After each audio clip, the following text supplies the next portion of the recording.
Yeah. I'm looking for a transporter. Welcome to Now Playing's Transporter Retrospective Series.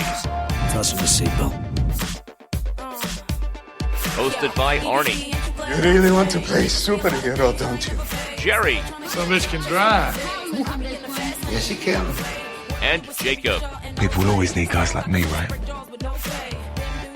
Join us at NowPlayingPodcast.com each week for a new Transporter movie review. Make playtime for me. These podcasts contain detailed plot spoilers and mild language. With you, it's always complicated. Very hush-hush stuff. Listener discretion is advised.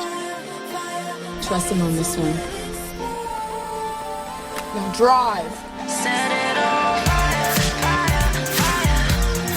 Let it burn, fire, fire, fire. Set it on fire, fire, fire. Today, we're discussing The Transporter, not The Transformer. Starring Jason Statham, Shu Qi, Francois Roland, Matt Schultz. Directed by Louis Leterrier. No, that's for Transporter 2. This has got a Hong Kong one, the first one. We will talk about it. Okay. I remember seeing an Asian name up there. We'll talk about it. This is Arnie. I may be a bastard, but I'm still the co-host of Now Playing. All right, Arnie, rule number 2, no names. All right, I'll break it this one time. Hey, this is Jerry. Happy to be back. And this is the host who, oddly enough, does need his mouth to pee. Jacob. Thought you needed somebody else's mouth to pee. Jacob? Well, it's not that kind of podcast. Let's just leave it to the listener's imagination.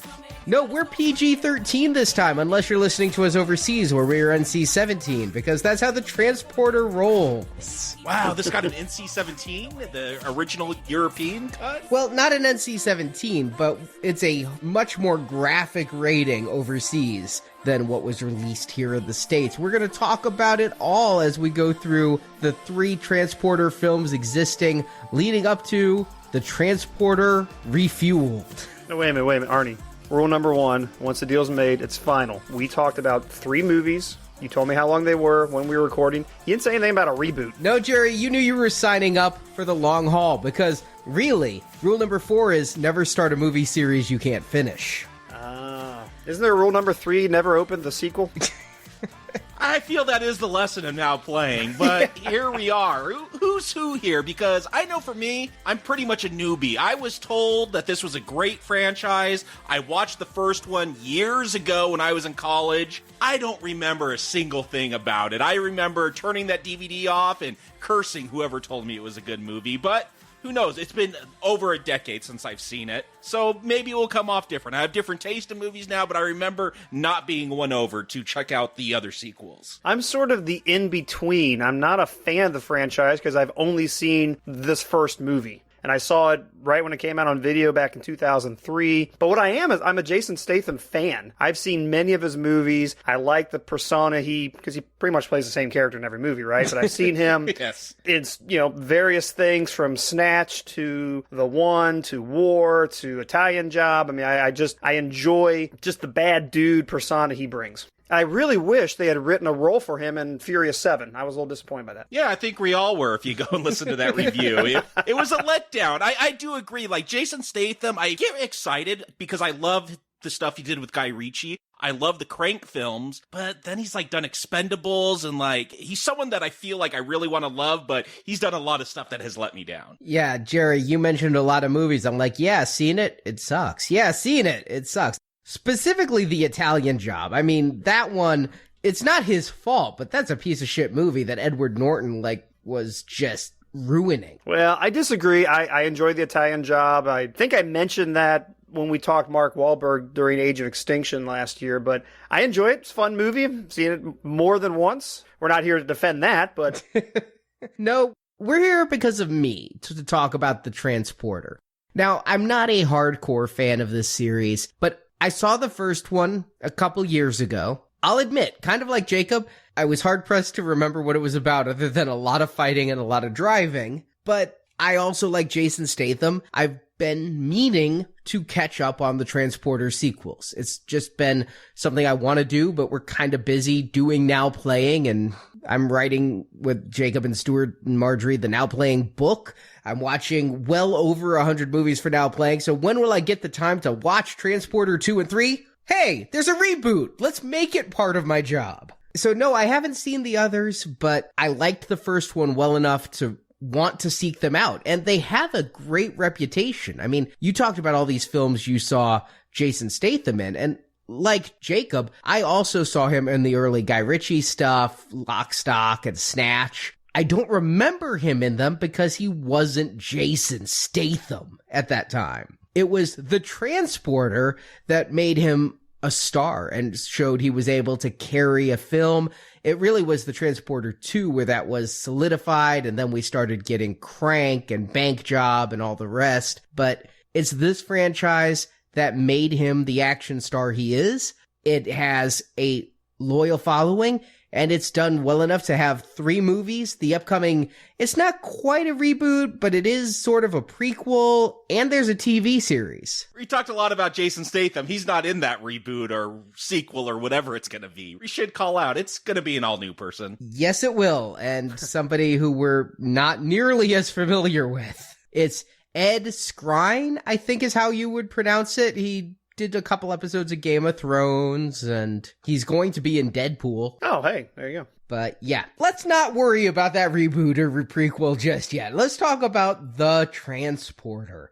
One thing that I didn't pay any attention to when I watched this originally was the pedigree behind it. It wasn't until The Incredible Hulk that Louis Leterrier started to be a name to me. Yeah, you keep saying he's the director of this one. He's on the second one. Why are you claiming he's the director here? Well, there was a little bit of question around who is the director. Corey Yuen was listed as the director initially on some releases. Yeah, the release I watched had his name. But that has been changed, and the release I watched listed Corey Yuen as the action director, and Louis Leterrier was the actual director. So Corey Yuen, he was doing the fights, he was doing the choreography, but it was Louis Leterrier who was working on the story and working with the actors. So you're saying it's Corey Yuen. Yeah, there's a lot of fighting in this, so... It is so contested that Wikipedia seems to have just thrown their hands up in the air and listed both as director. One person's name that I did recognize this time, and yeah, Leterrier did sound familiar, and yeah, I did look it up. Oh, The Incredible Hulk, and he's Now You See Me, which a lot of people love that film. I do. I'm not sure why. Okay, well, maybe someday. I know there's going to be a sequel. Maybe we'll get there someday, but not a name that has... sticks to my head, but one I recognize because we've done the Marvel stuff. But one of the writers, and it's French, I'm not quite sure how to say it, Luc Besson. Kind of just slur at the end of it to make it sound French. I think Americans call him Luc Besson. Yes. Besson. You would do the nasal thing with the on. All right. Well, I'm American, so I'll say Besson. This is not a name I would have recognized. I recognize it now because I've seen quite a few of his films. I haven't liked many of them. He did The Fifth Element. I kind of like that as a quirky sci-fi, but he also did Lucy, which, hey, if you saw 2001: A Space Odyssey and you're like, wouldn't it be great if the monolith had tits and more explosions and shooting? Well, Lucy is the movie for you. It will satisfy those desires. Like Taxi. I don't know if you've seen Taxi, starring Jimmy Fallon and Queen Latifah. Awful film. I watched 10 minutes of it and was done. I don't know if I even finished that movie, but yeah, it's based on a French series of films. I think there's 4 of them that Luc Besson has been behind. Taken 2 is like the biggest film to come out of a European production. Like, this guy has done a ton of stuff, but not a ton of stuff that I've liked. We're going to differ on that one, although I'll kind of agree with you about Lucy. I watched it, I would give that a week recommend. No, a lot of his stuff I think I would give a week recommend if I have to come down to it, but it's not stuff I want to go back to and watch. Let me just say, I worship at the man's feet for Leon the Professional. Right there, a perfect movie that I just love. I cannot express enough positive feelings about that movie. To date, I think it's Portman's best acting job, too. We'll have to review that once we watch the prequels this winter. Nobody's going to argue with me on that.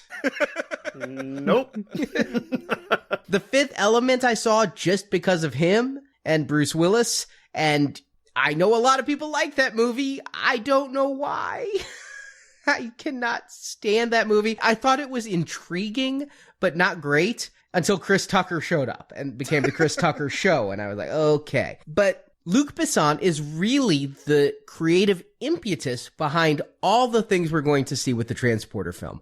I mean, he produces a ton of films, an absolute ton. But in the case of all of the Transporter films, and yes, Taken and Taken 2 and Taken 3, he's not only the producer, he's also the screenwriter. And so really, he's the driving force. I looked already at the Transporter Refueled to see if Besson was still behind it. Because, yeah, it may be a no-name actor literally behind the wheel.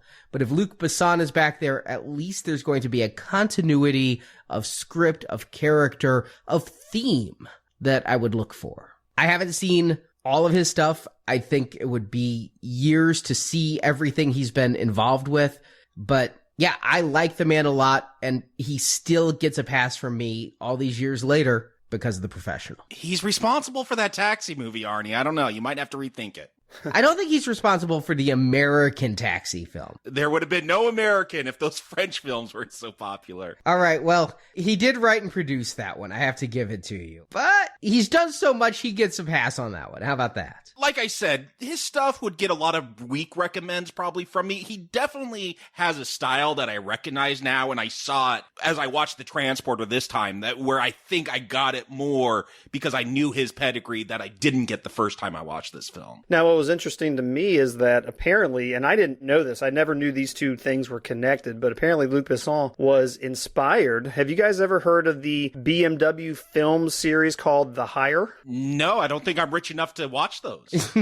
Well, I'll tell you what, in addition to being a Jason Statham fan, I'm a huge BMW fan. One of the reasons I watched Pierce Brosnan 007 movies in the 90s is because the GoldenEye had a BMW Z3 and Tomorrow Never Dies had a 750IL and World Is Not Enough has had a Z8, and I wanted to see what they did with those cars. I'm a huge BMW fan. You must appreciate those Fast and Furious films on a whole different level than we did. Yeah, I'm just happy we have a gearhead here now. Yeah, I mean, you know what? I don't race. I'm not a mechanic, but I've owned some fast cars and I like to drive. But in 2001, I actually bought a BMW 330ci, brand new, gorgeous, fast car, loved it to death. And I don't know, about 6 months later, I received in the mail a DVD of this series of movies. It's called The Hire, and what it is, it stars Clive Owen. They eventually broke them down to 2 seasons, but they're essentially promotional movies that BMW commissioned to be made, and Clive Owen plays the driver. You know, he's not named, he's just known as the driver.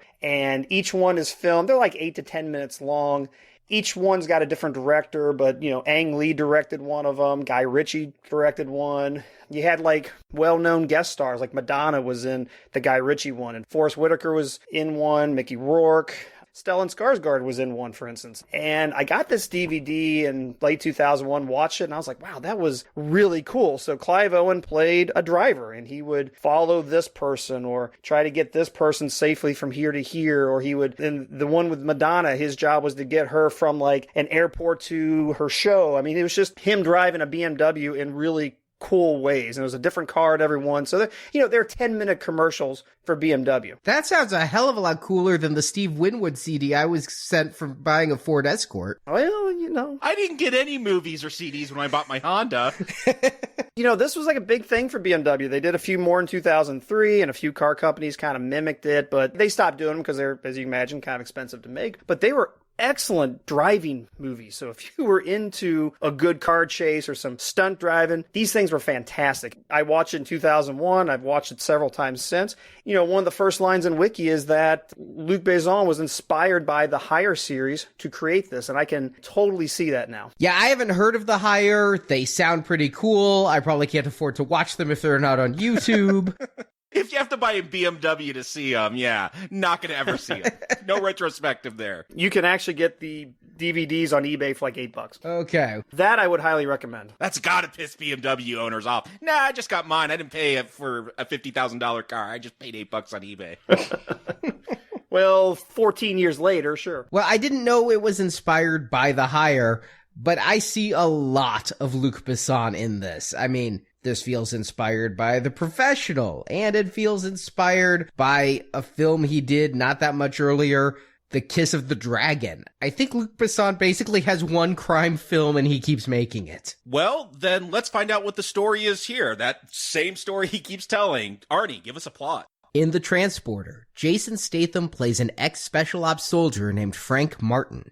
Disillusioned with the government work, Frank moved to Nice, France, where he has a new career, a driver for hire. And I don't mean he works for Uber. If you want a getaway car for a bank robbery or stolen goods transported, Frank's your man.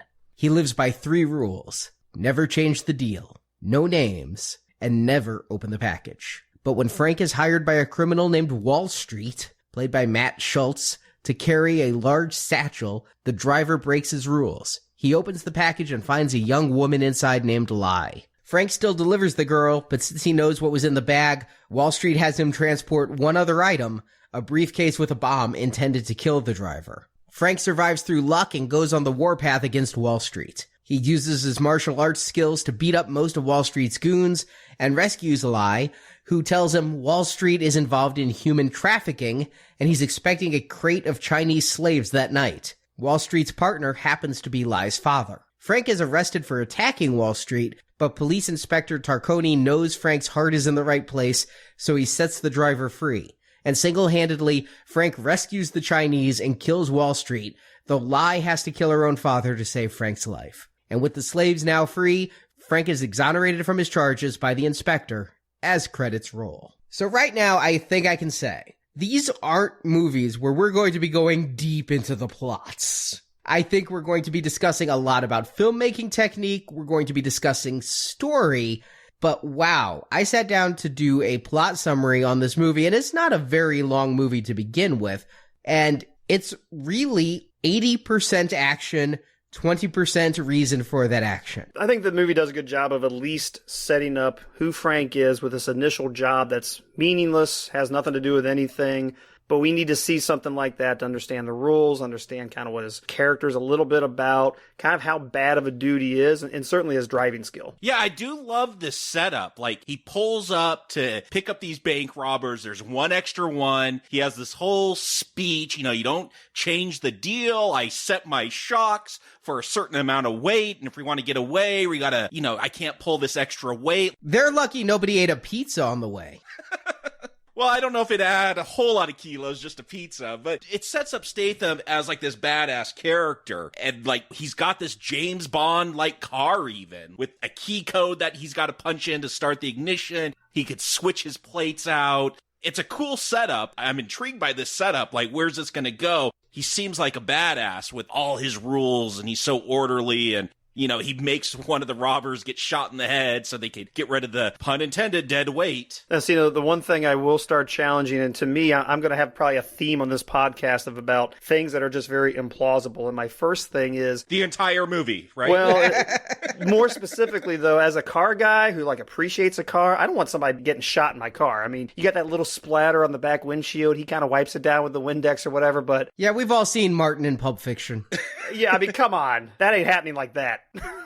I mean, he does pull over so one of the crooks could puke outside of the car because he doesn't want it in his car. It is weird that he wants blood all over it, though. He doesn't mind that. Well, a couple of things here. First of all, this gets down to this film series being almost completely bloodless. This is I would say a soft PG-13. There's a lot of violence and there's people getting shot, but there's not copious amounts of blood. This is not Marvin's brain splattered all over the car and having to go get the garbage bag and the Windex and the wolf to clean it up. It looked like a squirt of Windex on the back windshield, just red dripping down. And that's going to go on throughout the entire film. A few places I can feel it, and yes, there is the international cut, not released on Blu-ray, but was released on DVD. It has a few frames here, a few frames there of more violence. It extends some of the fights. Frank gets more violent. At one point in a fight, Frank starts stabbing people, and they cut that out because that was a little too violent for PG-13. But I didn't mind that. But I do like this character in this opening scene. To go back to your point, Jacob, what I see is a combination of James Bond with The Professional. I mean, the way Jean Reno was completely unflappable. I mean, I just remember from that movie, someone's coming up, somebody serious. And this guy is to driving what the professional is to killing. I was really getting a Bourne Identity feel off this, but that came out the same year. They may have been inspired by the books, though. I kind of like how they portray Frank as being pretty smart. I mean, he has that car code, that he turns the car off and it's like, hey, you can't kill me. I'm the only one who can start the car. And, you kind of wonder, hey, could they have just killed him while they were driving, pushed him out, took the car? Yeah, sure, whatever. But I mean, this is trying to set up that he's a few steps ahead of the people he works for. He sets up these rules so he doesn't get involved. So he's really smart and deliberate about how he stages his profession. And I think it just overall sets him up as sort of that triple threat guy. He's a great driver. He's really a bad dude. And he's smart. He can handle himself in so many different ways. Unfortunately for me, I like this setup, but it quickly goes downhill. And I gotta say, it's stuff that I associate with Besson. It almost goes into this slapstick territory. It makes me think, of The Fifth Element. These burglars, the way they're being jostled around in that car. I'm like, is this supposed to be funny? Is this a comedy now? They got this awful, and this upset me through the entire film. This has an awful score. Bad, Euro trash, techno music at times, bad romance music, but the score, I was a grumpy old man when we talked about all that bass-heavy stuff in The Fast and the Furious. I was missing it at this point. It was so tinny, and I just couldn't get adrenalized by this opening chase. The music in this is really, in my mind, not just bad, but weird and inappropriate. Yeah, it is distracting. Yeah, and one thing that we have to keep in mind is this is not a huge budget film. This was made for only $20 million, give or take, and I think they really cheaped out on the music. They've got hip-hop of the time, some people who I haven't thought about since 2002, like Missy Misdemeanor Elliott. Yeah. But mostly, anytime the music plays, it is dragging my attention throughout. I'm with you guys. The music didn't do much for me. It didn't go as far as taking me out, but I kind of, especially probably in 2002, I had this, okay, it's European, it's 2002. I probably didn't pay much attention then, but yeah, it's odd. It would be interesting to see if someone would ever take the effort to rescore it, if there's any opportunity or reason to do that, but nah, I wasn't digging it either. It may actually help my opinion if they rescored this. Because every time music started, I started writing notes down. That's how bad it was for me and how distracting it was. I want to get into these chases. This opening one, I don't know, it doesn't feel well shot. They brought in an action guy, you're saying, Arnie, just to direct this kind of stuff. I don't know, maybe because I've been spoiled with The Fast and the Furious and Mad Max this year for now playing this, it didn't do much for me. And that's why I like the comedy of which you complained. I agree, this car stuff isn't top tier car stuff. I like it more than some of the stuff in Fast and Furious 7 because the vast majority of things we see here are completely practical and Jason Statham's doing his own stunts, if not all his own driving. I appreciate the visceral feel it has, but yes, this does not even hold a candle to the first Fast and Furious film. When I finished watching The Transporter, I did not go out and drive like a maniac. I drove rather safely. So I do see a problem there, but the levity of the scenes when Frank's rolling up the window and the guy's getting caught in it and one guy's falling out, and the fact that when this all ends, he drops them off at another car, and on the TV, they're like, if it wasn't for the lack of skill of their driver, they would have gotten away. I'm enjoying the mood. It's telling me that this is going to be lighthearted, popcorn fare, and to take it as such. And I think that goes along with the bloodlessness I was talking about.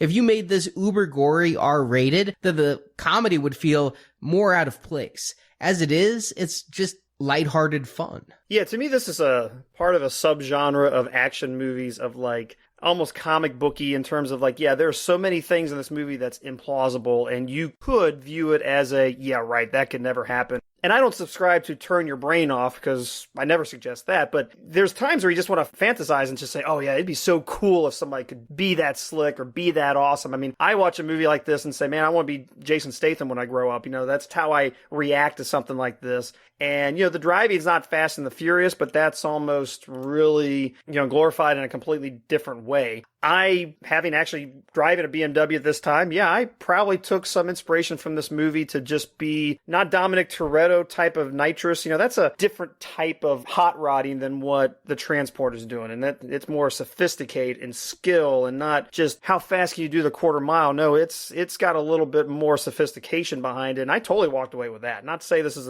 probably another theme I'll have here. It's like we're talking about a driver and a transporter, and he doesn't drive a whole heck of a lot in this movie, truth be known, at least not the way I would think the first movie in the franchise would show him doing. But so I walked away from this movie thinking, yeah, that's pretty hot stuff. And I guess that's part of my problem with the humor is, yeah, Jason Statham's character is so suave and sophisticated and so cool, and then you juxtapose it with this type of humor. I don't know. I'm having a hard time getting the tone. And Arnie, I think the PG-13 is distracting me. I think Hard R, Tarantino, Guy Ritchie with Lock, Stock, and with Snatch, like those are hard R-rated films, but they're also funny. And that violence, that extreme violence, I think punctuates the jokes even more. Here, every punch is being pulled. Like literally, there's at one point, Frank's going to have a gun and he's going to shoot around a guy when he's trying to take out all the criminals. Like, it's hard for me to reconcile this tone with Frank and with the rest of the film. All right, I will grant you that. When you look at Lock, Stock, and you look at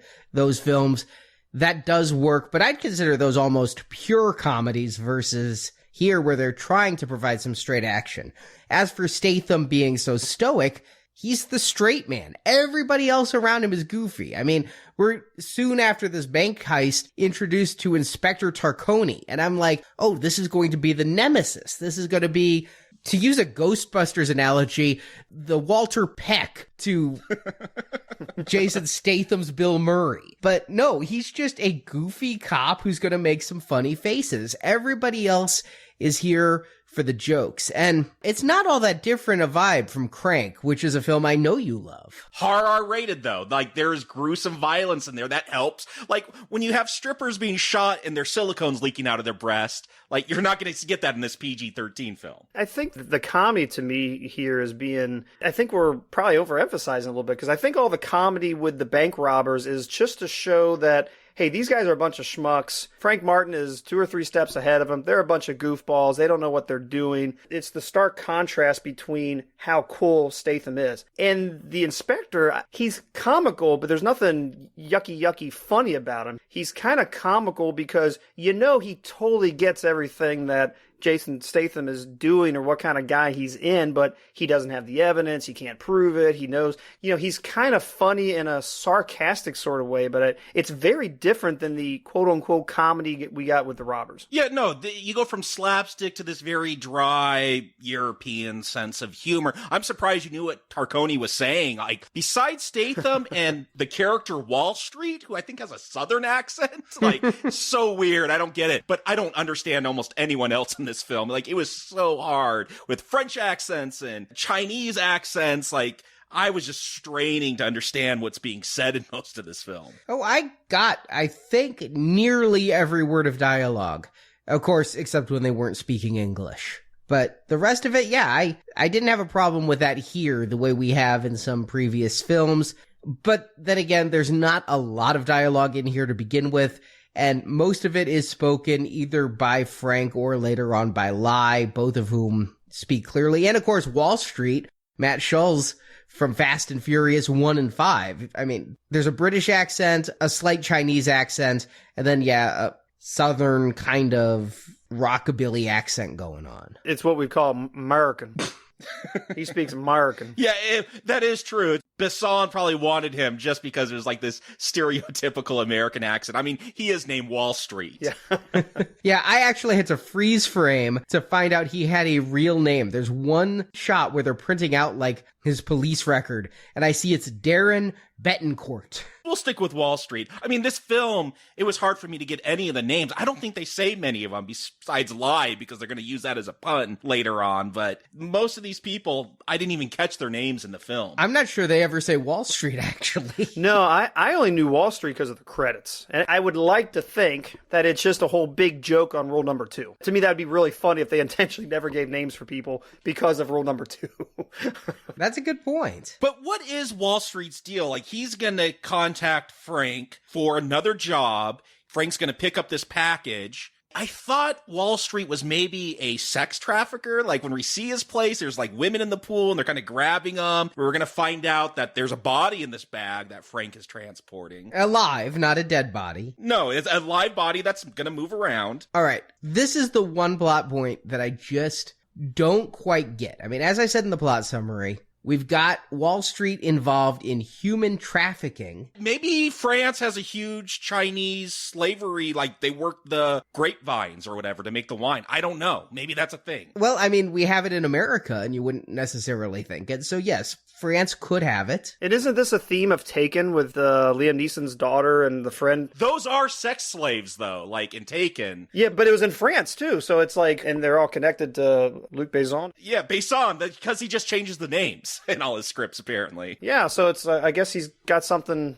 out for France. I'll go with there's Chinese slaves, and it may be sex slavery. It may be any kind of slavery there. But that's not why Lai's being kidnapped. That's what I'm trying to get at, is Lai's father, Mr. Kwai, is working with Wall Street. They're the masterminds of this Chinese slavery ring. So why is Lai put in a bag to be taken to Wall Street? What's the point of this?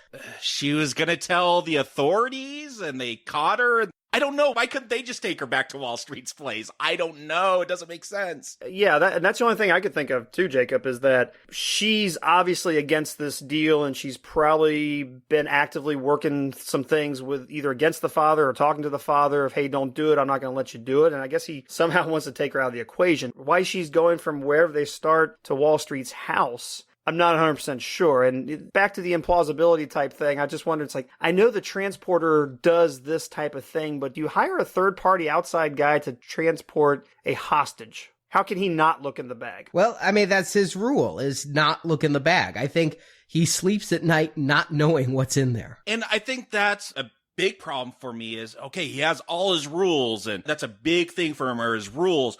And this goes with any movie, like where they go against something they believe. Like, why in this instance? For a good story, you have to have a reason for him to want to open the bag. I'm sure he's transported bodies before. Like, he's willing to take bank robbers and make them shoot each other. Like, he doesn't have a problem with that. So why does he break the rule this time? This film doesn't give me a reason except, oh, the bag moves. And he kind of ignores it at first. That's funny. But then he eventually goes and buys Lai like an orange juice to drink. I actually took it as and this is me interpolating the data here, but I take it as maybe he hasn't ever transported a live body, and this is something that really caught him off guard. I mean, we see him later, and I don't want to jump too far ahead, but he's willing to walk away a few different times in this whole process until he really comes around to the human trafficking thing. And I think there's some things that probably bug him. He's involved with nefarious people, but he's generally a decent guy, let's say. So the whole concept, like, oh crap, I've got a hostage here. Is it okay? Is she okay? He okay? What is it? Oh crap, what have I really got myself into? Because he hesitates. He doesn't want to do it at first. I don't know why he, in the relatively short distance he has from point A to point B, feels the need to, feed her an orange juice, but I think it's starting to build the character. It's like, hey, Frank's not into human trafficking and hostages. Maybe they've crossed the line. He wants to kind of make sure it's okay. I don't know. I'm giving the film some things here, but it does start leading to, hey, yeah, if you're human trafficking a sea container full of hundreds of Chinese people to sell them into something, that's crossing a line that Frank's, he's a military guy. He protects freedom, right? And he's gotten into some things, but he's not crossing this line. So I think it's building us to what's into his character. But none of that's in the film. You got to admit that. Yes, I do admit that as well. But I see Jason Statham here playing Frank as the typical anti-hero, but in a, superhero-ish kind of role. How many of these types of films have we seen somebody like the Punisher being like, I'm gonna walk away. Oh, they're doing something that bad? Okay, I'm gonna stick around and fight them. I mean, that's the vibe I got off of here. But let's not forget, the one thing I'll disagree with you on is hostages, because he opens the bag, and yes, he does let her use the bathroom, and yes, he does feed her an orange juice, which is probably what caused her to need to use the bathroom. But he still delivers the package. He puts her back in the bag, fights some cops really quickly, and still does the job without any hesitation. The only reason anything else happens is because Wall Street decides, since Frank opened the bag, he can't be trusted, and so we're going to bomb him. How does Wall Street know he opened the bag at that point? Because he gives a look. Wall Street is that good. Statham carries the bag to him, which doesn't mean he opened it. I'm getting it out for you. Here it is. Hey, by the way, take this briefcase. I thought that was weird, because he later says, you open the package. How does he know that? Did he just assume because it's a human kicking in your trunk? Maybe he noticed the slit in the tape that Frank cut to feed her. But he didn't open the bag yet. It's weird. It's weird. We are dealing with the best of the best here, guys. We have the world's best driver and the world's most observant human trafficker. The zipper wasn't in the exact right place when the bag was closed. Yeah. Again, we could hypothesize and give this film a lot. It's not explained. We're Wall Street's people following Frank and saw this all happen. Who knows? Well, I didn't see any other cars on the road, but somehow he knows. And like so many of these films, Frank is perfectly fine dropping off Lai. We still don't know why Lai was kidnapped, right? I mean, we just don't know. And to your point, I think he's still conflicted. So, yeah, it's a hostage, may not feel comfortable about it. He still does the job because he probably doesn't want to break all three of his rules simultaneously, which is part of my problem. I mean, yeah, I kind of wish the rule breaking, it's so emphasized, here's the rules, here's the rules, here's the rules. And, yeah, I don't know where we're at. 20 minutes later in the movie, he's breaking them. And it just seems like it's too soon for him to start breaking the rules that they're taking so much time to establish. But I guess we got to get going, and it's only a 92-minute movie. But I think he's, again, perfectly fine with the rules, except when they blow up his car, and now it's personal. You blow up that BMW, which he gets out of by just luck. He's sipping on another juice, buying a Pepsi or whatever. He's buying 2 Pepsis for the police officers, by the way. He goes back to the vending machine and gets 2 more sodas. He's going to give them to the police officers. I do love that in France that they have straws at their vending machines. That's pretty cool. I've never seen them, but okay. I didn't either, actually, when I was in Paris. But hey, this is Nice. I've not been in Nice. Well, that's true. I've not been through the whole country, but I don't want to skip over the 2 police officers too quickly, and it becomes a little bit of a question from the inspector later, but how did you guys feel about, we see Frank beat up the 2 police, but we don't know what he does with them. He puts them in the trunk, and because he does that, number one, I don't know what his plan is, but number 2, they are murdered. They are killed because of the explosion in the car.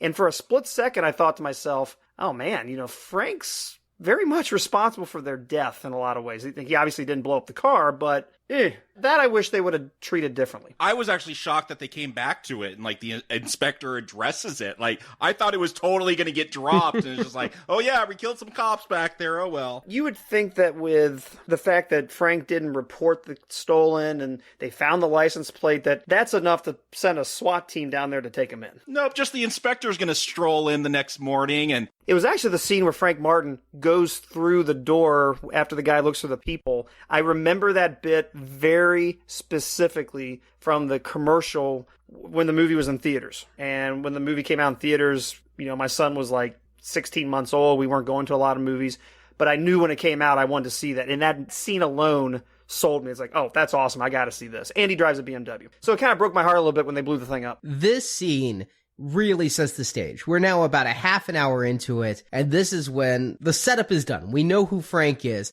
He's gonna come ninja kick down this door, like flying through the air, and then he beats up all these guys and kills many of them with a gun. I was surprised about that, but what really got me wasn't just through the door, but when those 2 guys with little hatchets come after him. That is an awesome fight. And I got a vibe off of this, and I wanted to see if either of you got it. The way Frank fights, he very rarely uses a gun. He does here in the beginning, but he's like grabbing things like light fixtures to tangle up the other people's weapons, and they're doing this move, pause kind of dance. And it was reminding me a hell of a lot of the way Jackie Chan does fights in things like Rumble from the Bronx, where he's not exactly lethal, he's just using whatever's around him, a normally non-lethal implement, to beat up people with much more dangerous weapons. Yeah, I definitely got a Jackie Chan vibe off of these fight scenes. They're all shot, it seems like, in very tight spaces. Yeah, they'll shoot some guns and then they run out of ammo, so then I guess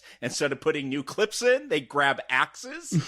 And yeah, it's in this very tight space. It feels Jackie Chan-esque. Statham pretty much pulls it off. I've always been known to be the critical one when it comes to these kind of fight scenes. A lot of quick takes, but he pulls it off pretty well. Like, it's not as bad as some other action films I've seen where you get half-second cuts during fight scenes because they just can't do it. I'm trying to think of the logistics. Like, we go from guns to axes, and then we're going to have guys running with guns again. I mean, Statham, yeah, he picks up a gun at this point and shoots around a guy to empty the clip, I guess, and then goes back to punching people. I wish there was more coherent plotting in these action scenes. Arnie, you mentioned Rumble in the Bronx. One of my favorite movies, period. Not even action movies. I love Rumble in the Bronx. Me too. Seen so much Jackie Chan, and I see it in this movie. It's kind of that, how Jason Statham interacts with the environment. It's like, oh, I need something. Hey, I'll just pull this off the wall and hit him, or I'll throw this guy through this window, and I'll jump through this pole, and I'll come around this way. I mean, he's using the environment very much like Jackie Chan does to kind of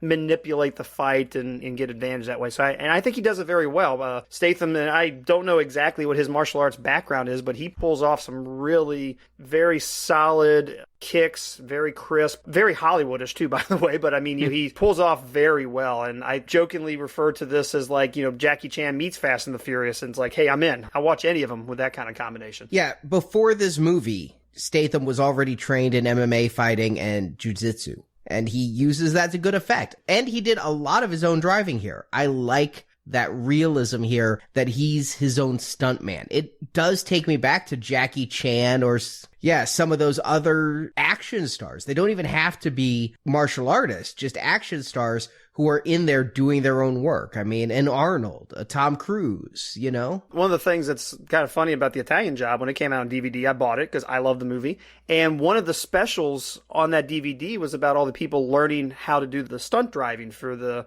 Mini Coopers and everything at the end. And they said, like, yeah, Jason Statham already knew what to do. He didn't need to be trained. He was so good. He already just could do whatever he needed to do. It was Charlize Theron and people like that who was like learning it from scratch, and Jason Statham could have trained them all. I mean, Arnie, I know you're joking with Tom Cruise because of that Mission Impossible 2, but hey, Statham has a scene here where like a gun's up in the air and he catches it behind his back and he shoots someone like all twisted around like that. I'm buying it here because of him, where I couldn't buy it with Cruise. Like, I like this action. I just wish it was better plotted. It just seems all over the place. And the fact that Statham's going to use doors to block bullets, that doesn't work. Yeah, Jacob, that is an annoying thing for me with gunfights. I don't traditionally like action movies about gunfighting, especially when they suddenly can't penetrate drywall, doors, paper. I mean, it is a little annoying. That was in my notes too. I would be perfectly fine with the bullets not penetrating the door if they were low caliber bullets and it was a thick door. Yeah, if there are doors to the outside, which are solid wood. These are inside doors, which are hollow. And we see holes getting blown in the doors. Obviously, the bullet is going through.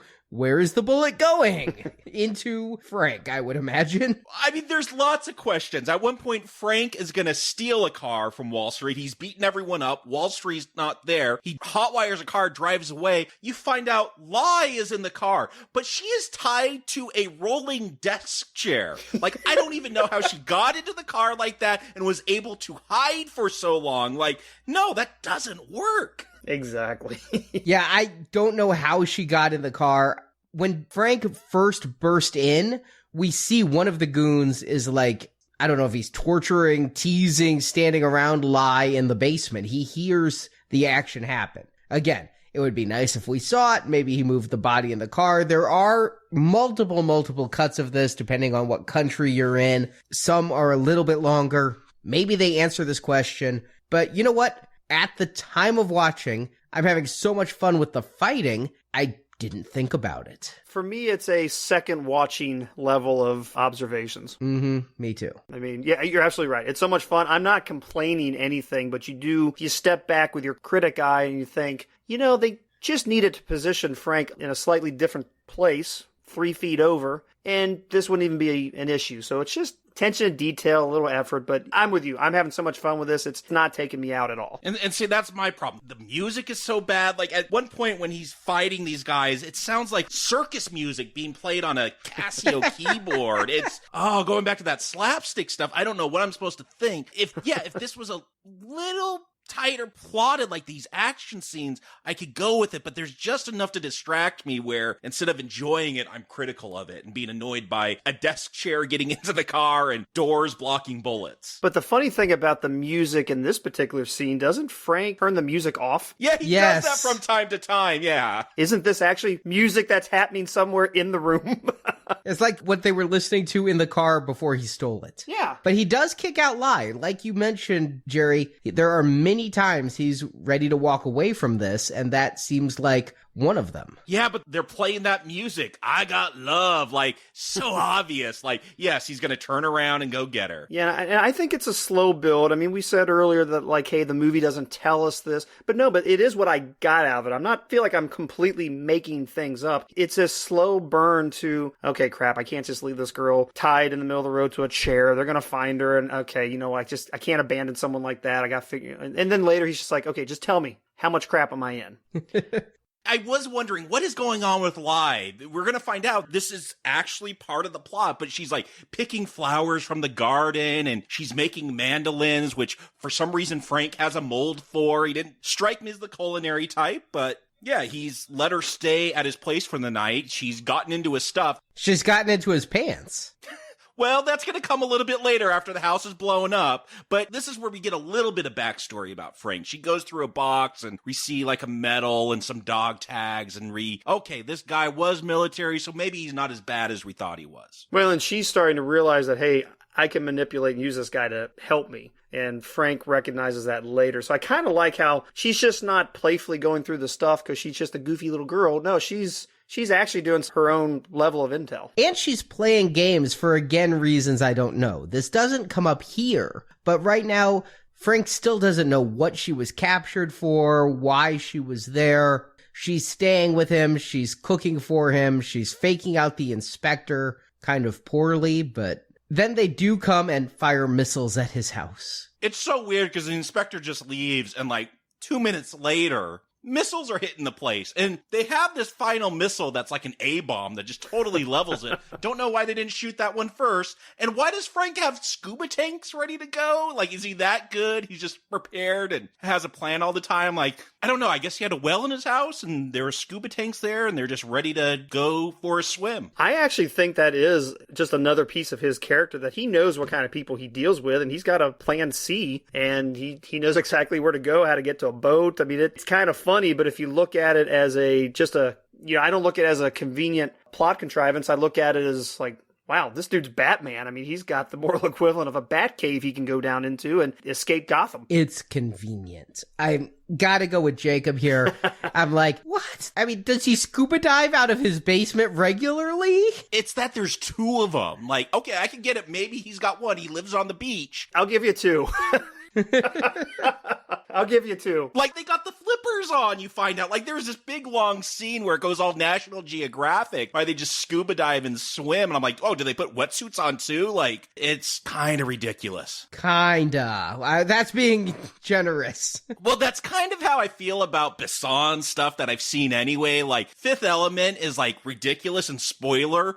Love is the Fifth Element. Like, that's cheesy, but I kind of like it too. That's how I feel with a lot of, like, Lucy. That movie is just flat out dumb, but it's kind of entertaining too. Like, that's how I feel about Besson. Like, it's a fine line whether he wins me over or not with how ridiculous his stuff is. But see, I give it a pass because Frank is so prepared and has so many loose ends tied up. I don't question. Yeah, is it silly? Oh, yeah. I mean, I've already stated there's a level of implausibility in this movie throughout. I mean, you know, two cops get blown up. Frank is right there at the gas station where it happens. No one ID'd. Hey, there's this really tall bald guy here earlier too. I mean, no one could tie that together. I mean, it's all over, but to me, I just accept it as like, man, Frank is awesome. Yeah, and that's the thing is Frank is awesome. He is pretty infallible. I mean, we're looking at a modern day Stallone or Schwarzenegger, one of those. I mean, you got to get back into that Commando, Tango and Cash, Red Heat kind of mentality. And if you see that going on, then yeah, you can understand why some of the things happen the way they do. And, you know, it's completely implausible.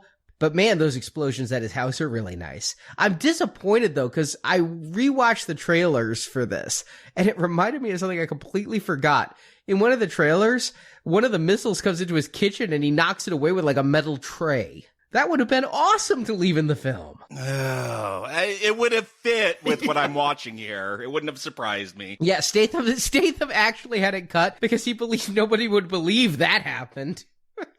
But oxygen tanks in the basement? Okay. Hey, that could happen because we saw it happen. The other thing just defies physics. But then after they get out of this, Lai comes out with her big lie and says that Wall Street is involved in human trafficking and her parents are on that boat, or her family is. Her father specifically is named. Why does she lie about that? I mean, she's half right.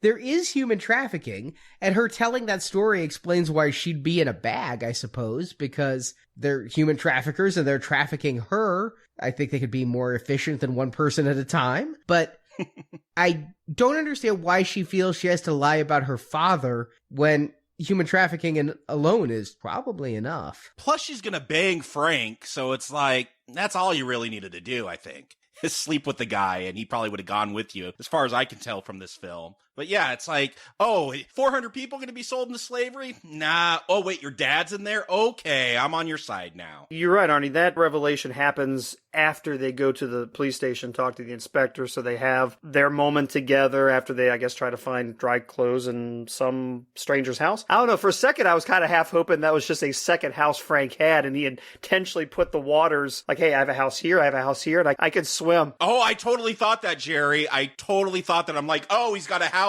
with a boat all ready to go. Come on. I kind of like to think that, but I sort of took from that scene that, nah, they're just in some random person's house. If that is Frank's second home, then that is totally awesome. But anyway, I just assumed that Lai is getting close, obviously very close, and she just feels the need of throwing the father thing in to make it very personal to her, and that she's connected to Frank to really draw him in. And maybe she's sort of in some denial too, because her dad, as we find out, is not in the sea-tainer. He's selling the sea-tainer, or at least, I don't know exactly what the arrangements is, but he's the one who's providing the slaves. By the way, what's up with that dude's hair? What's up with this bad plastic surgery? Well, that to me was just obvious, but I couldn't tell. Was that a rug? Was that a toupee? Was that just stapled? I couldn't tell what was going on with that hair. Whoever did Chris Tucker's hair on The Fifth Element, I think, did his hair as well. But when the truth finally comes out, I mean, it's supposed to be this boom betrayal, and I don't necessarily feel that. Yeah, I thought the revelation was going to be Lai was also bad and she was trying to manipulate Frank. I don't know, maybe there was millions of dollars in the container, maybe there was drugs and she wanted to get it. Maybe she was a rival to Wall Street or something. I thought it was going to be something nefarious like that. No, she's still a good guy. She's still trying to do the right thing. She just told a little white lie about it. That's why I was saying, like, it was denial. So maybe that was, from her point of view, her dad was just a slave like the rest of them. But yeah, that's corny. I would have been really disappointed if Lai was... Yeah, I wanted to go Star Wars on that one. What she said was true. I would have been really disappointed if Lai ended up being completely a bad guy, too. Because at this point, when they knock out Frank, when he's in that office and they realize that the dad is not in it, he's in on it. At some point, I actually do like, man, Frank, you fell so bad. You've been so gullible here, so gullible there. You broke your own rules. Now how awesome do you feel? Eddie gets arrested for all his troubles. Oh, yeah. He's doing nothing right since he came up from the water. But this is where we find out the inspector, really does know what's going on with Frank. They take him to jail, and he's like, this is going to take me a year to crack this case, because Frank tells him what's going on with the slaves. And he's like, it's going to take so long. I got to follow the book. And Frank's like, I could do it in less than 12 hours. So he's like, all right.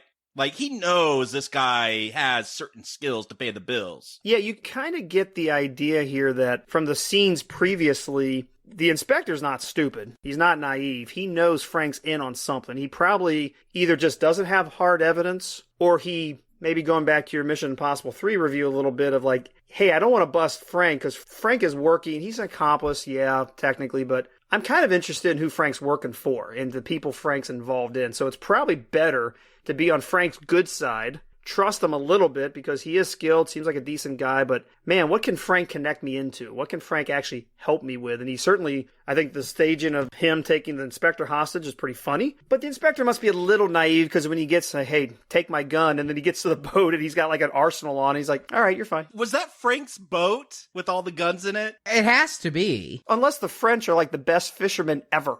It's a very small boat to fight a very big war.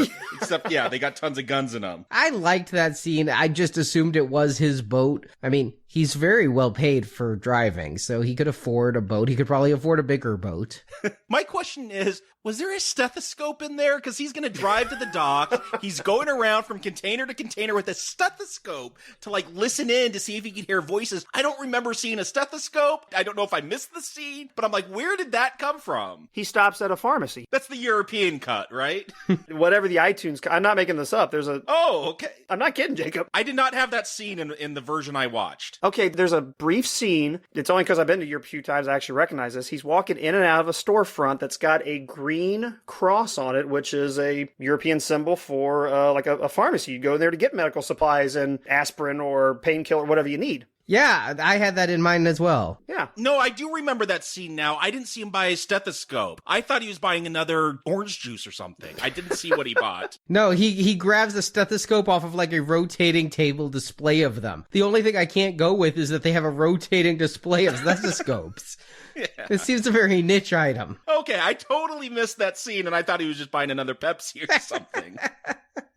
And this is where we're just now going to have the last 30 minutes of this film be action. The first 30 was setup, the second 30 was action punctuated with lie, and then this third act, last half hour, once Frank gets on the boat, it is just going to be pure ass-kicking in several locations. They go to the docks and start having a fight around all the containers there. And calling out the Jackie Chan thing, yeah, he's using his shirt to, like, tie up some of the bad guy. He's doing a lot of Jackie Chan stuff here. That's so Rumble in the Bronx. Mm-hmm. That's taken right from Rumble in the Bronx. Something I don't think I've seen in any Jackie Chan movie, though, is where Jackie oils himself up like a greased pig so none of the bad guys could capture him. I'm like, this is ridiculous. Like, if this was a movie about, like, how homoerotic, like, action films are with all their machismo, like, this would be brilliant, but it's kind of silly until Frank puts on the bicycle pedals so he can walk on the oil slick. I'm like, okay, like, that is out of control, funny, and I was able to go with that for some reason. I loved that. Yeah, I've never seen that. I've never seen someone pour oil themselves so people couldn't physically grab them. That's kind of a cool technique. I don't think the bike thing would work, though. No, it wouldn't, but it's just metal on oiled concrete, and you're just going to fall hard, I think. But I still enjoyed it. Oh, it's great.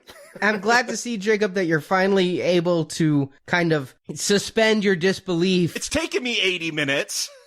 Once we get to this level of fighting. And yeah, I was definitely thinking Jackie Chan with the shirt. That's classic Jackie Chan. I was also thinking Spider-Man when he strikes that pose on top of the moving bus. Yeah, I noticed that. The leg out. And... Yeah, it came out the same year, yeah. That's true. But then the movie's got to lose me, and he's got to, like, hijack a crop duster to catch up to these containers. Like, it's just... And parachute it, like, that's a high-tech parachute. I don't think a crop duster's got, like, something with the paragliding handle so he could direct where he's going to land. Oh, that was in his boat. Oh, okay, I missed that scene too then. Okay, that one I made up. But then we do get into the Fast and the Furious with chasing down semis. Yeah, but it's not Fast and Furious. But there's 2 semis they're chasing, right? Yes! Yes, thank you!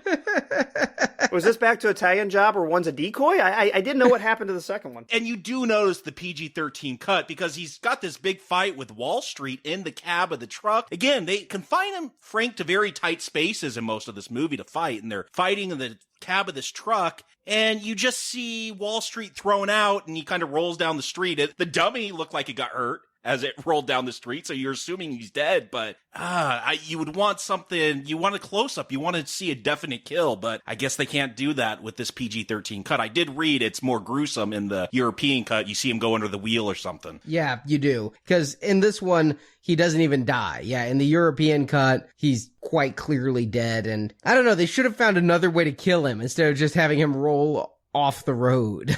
Well, to be clear, that would have clearly killed someone too in real life. I'm not sure in a Transporter movie, but I took it that he was dead. Now, Arnie, did you see multiple cuts then? No, I wasn't able to get my hands on the other videos, but I was able to watch a lot of the cutscenes through YouTube. Gotcha. I assume the one I pulled off iTunes to rent was just the normal PG-13 cut. Yeah, and because I went Blu-ray, I should have gone DVD, didn't know until it was too late that the alternate cuts are on DVD, but not in high def. They're saving that for the box set. Nothing I know of is announced, but I wouldn't doubt it. They usually do a box set with a reboot. Oh, sure. Yeah. I'm sure they've got more than one planned. So we get to the end, and to me, the funniest line in the movie, and it's completely unintentional, but I can't imagine how people didn't laugh out loud at this. But at the end, the dad catches up.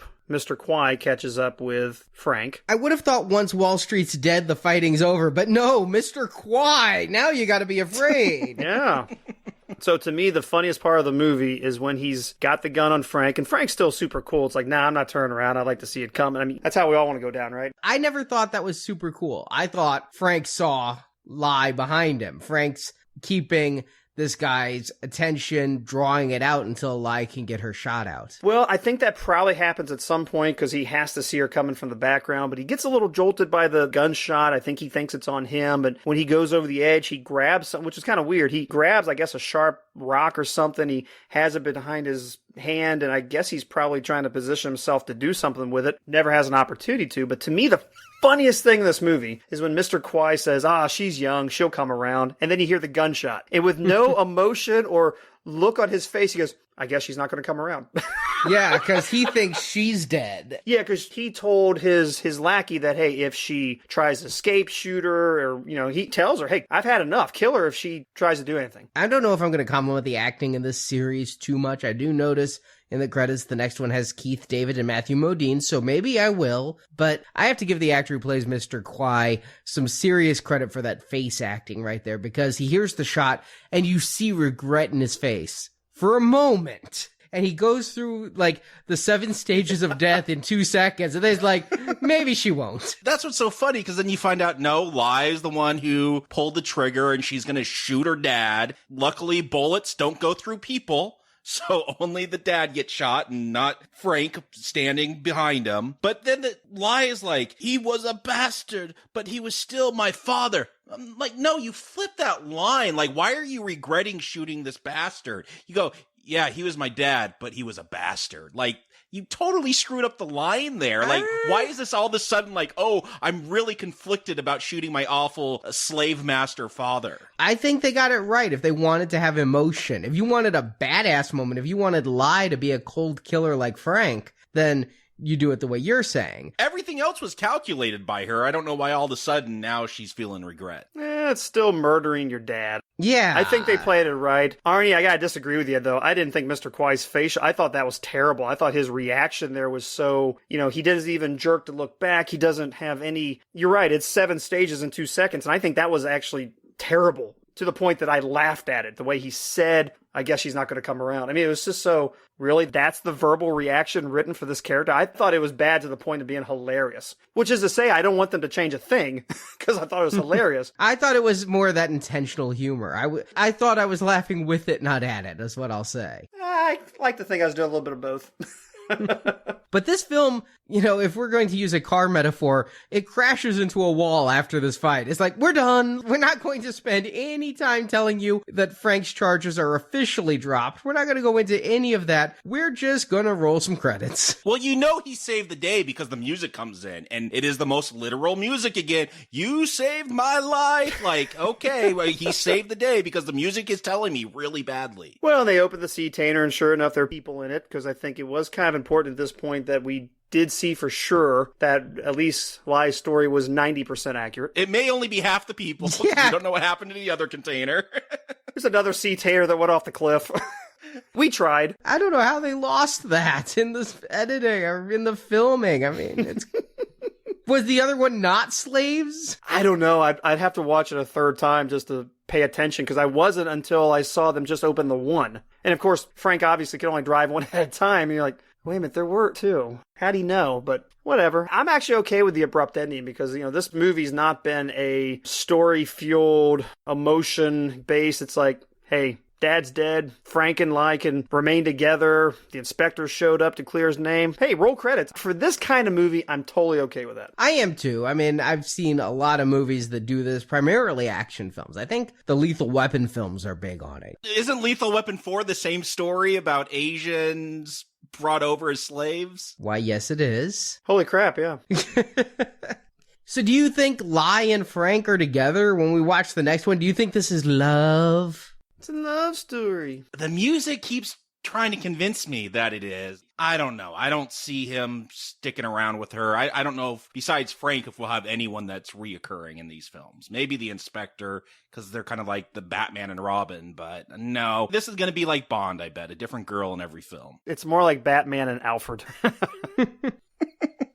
I don't like Robin very much. So yeah, the inspector's like Robin. I mean, hey, let's give him Commissioner Gordon. I'd love to see in the next movie that, the inspector is now, I don't know, commandant, whatever they'd call him in France. Well, let's see how fast we want to drive to the next movie. Jacob, Jerry, do you recommend The Transporter? Jacob. I'm keeping the car in park. Like, look, I like action films, but, you got films like Die Hard where they have tight storytelling and great characterization. And yeah, I could get off on some like base thrills from time to time, but I gotta have the right tone to it. Like Fast and Furious 6, that movie is way dumb, but it had the right tone for me where I'm laughing with it and I was going with it. This film, it's such a mishmash of everything, of really awful music, of some weird slapstick, of some good fight scenes like the oil slick stuff, to some okay stuff like the hatchet scene, but I've never really won over, and it's because, yeah, Jason Statham is cool in this film, but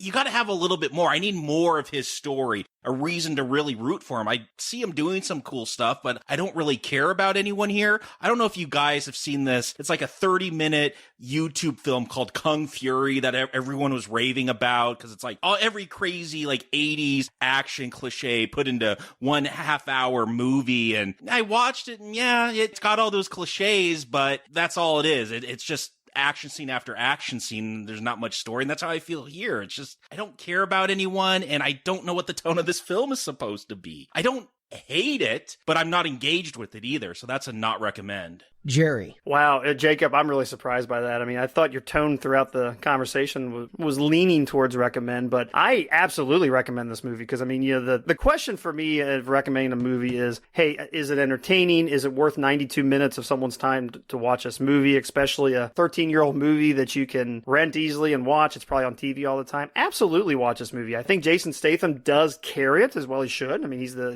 main character, of course. I love the action, at least how he performs the action. He's really good at what he does. I'm kind of a car guy. I like the fact that it's centered around a guy who drives. He's really awesome at driving, but he can also kick butt and take names.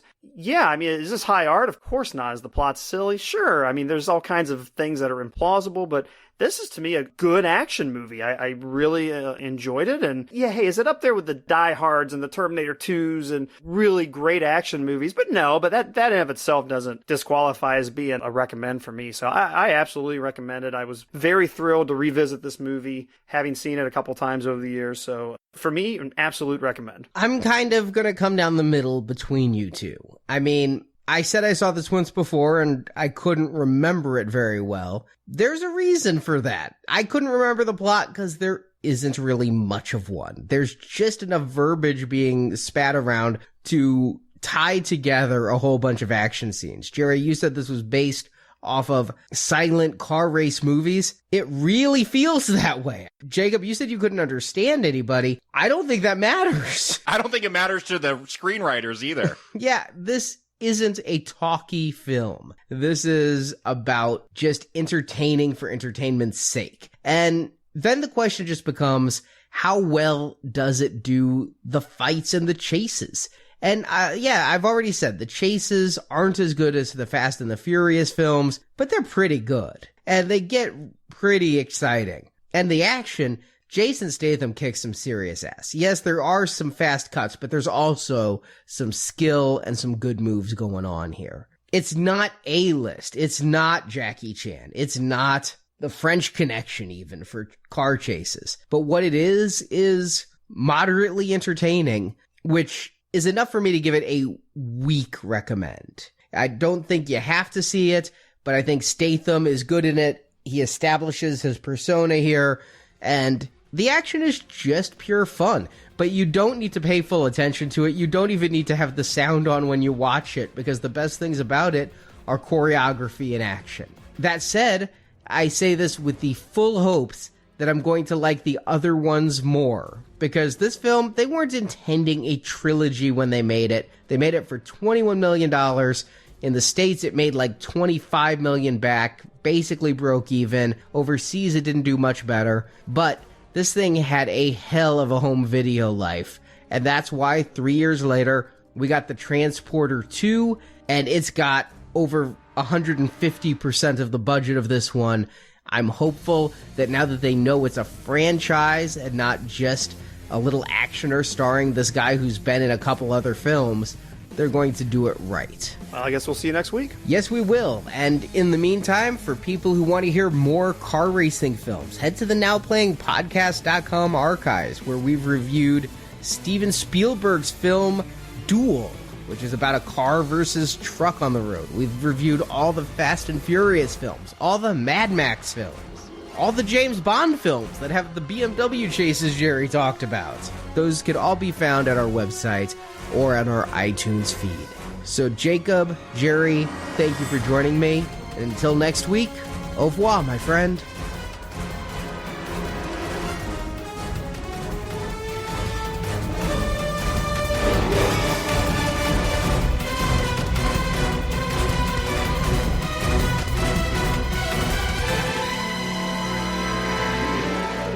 Coney, it's me. Get out of the house. Oh, no. I was just pressing the medals. Coney, forget the medal ends. Just get out. And go where? Anywhere. The beach. Go to the beach. Oh, the beach.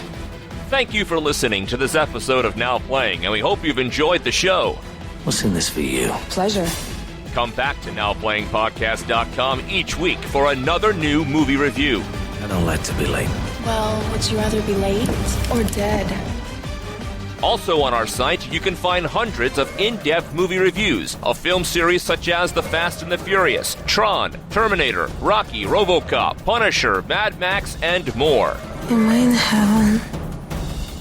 Actually, you're in a bit of the shit. While at NowPlayingPodcast.com, be sure to join our forums where you can discuss this review with other listeners. Well, I said drop in any time, but I didn't mean nowhere else to go. Now Playing is an independent podcast with no sponsors or ads. We rely on support from listeners like you to help keep the show going. You think this is the first time someone's held a gun to my head?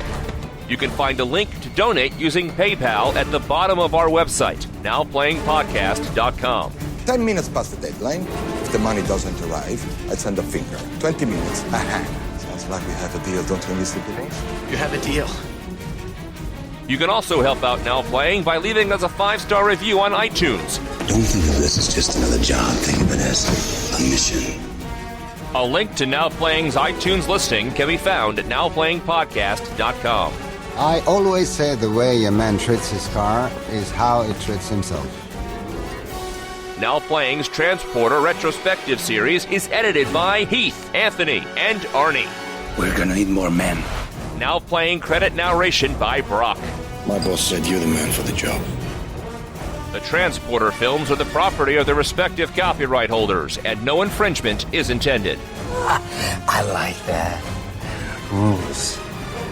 You can't get anything done in the world without rules.